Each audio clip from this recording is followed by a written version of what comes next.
G'day ladies and gents and welcome to Aussie Real Talk. Strap yourselves in as Sam Raimi takes horror and comedy in new directions with his latest flick, Send Help.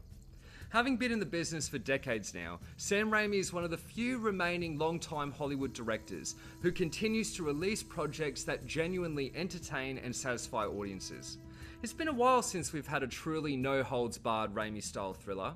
His more recent releases, while successful in their own rights, have existed under massive banners like Marvel. Some would argue that the need for mass appeal and studio oversight dulled Raimi's signature edge. Send Help is a stunning return to form, a classic Sam Raimi film packed with the traits and tropes fans have come to expect and admire from the filmmaker. Rachel McAdams stars as Linda Little, an incredibly capable and highly competent employee working under Dylan O'Brien's Bradley Preston. Despite her experience, skill, and anticipated promotion, Linda is belittled, mocked, and undermined by Preston, the newly appointed CEO of his father's company. Keep your eyes peeled for a blink and you'll miss it Bruce Campbell cameo. After a devastating plane crash, Linda and Bradley find themselves stranded on a deserted island. Linda's love of the reality TV show Survivor proves life-saving as she replicates everything she's learned from countless hours watching the series at home alone with her bird, while Bradley is left severely limited by a serious leg injury. Over the course of weeks, as they wait to be rescued, the pair are forced to confront past grievances and work together to survive. Rachel McAdams is a true Hollywood star, and she uses every trick in her arsenal here. Linda is introduced, bluntly speaking, as slightly sad and pathetic. While excellent at her job, she fails socially. She can't work the room, she dresses far older than her age, struggles with self-presentation, and has little success connecting with her co-workers. McAdams' portrayal feels like a grounded and far less cartoonish take on Jamie Foxx's Max Dillon from The Amazing Spider-Man 2. Yes, the character is a stereotype, but McAdams strips away the exaggeration.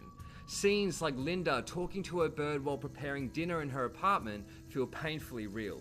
You don't laugh at her, you empathize with her and want to see her succeed. Once on the island, Linda truly comes into her own. Her confidence grows through survival skills, shelter building, hunting, foraging, and caring for Bradley as he recovers.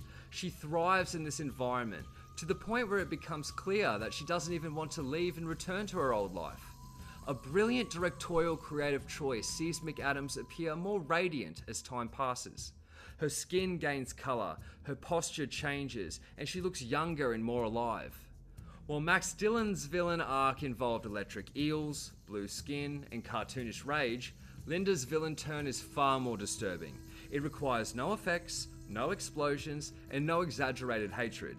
It comes down to one single chilling choice that completely redefines who the true villain is. It's believable, horrifying, and deeply unsettling.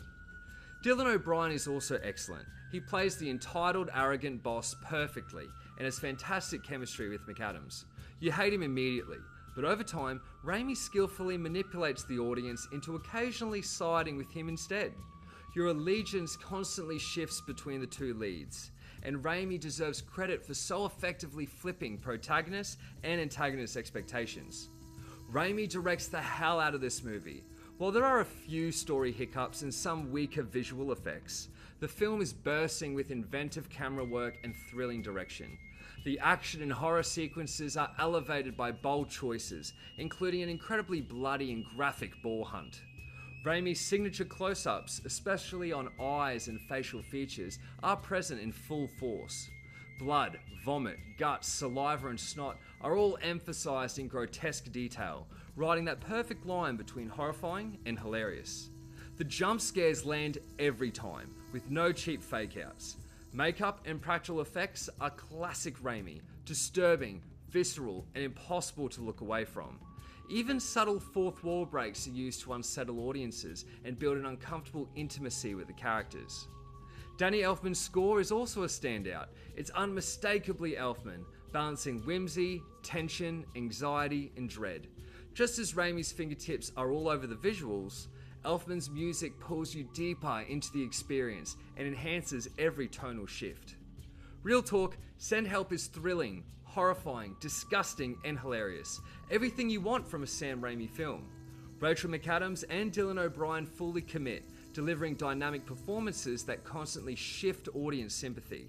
This is a film where hero and villain are never clearly defined.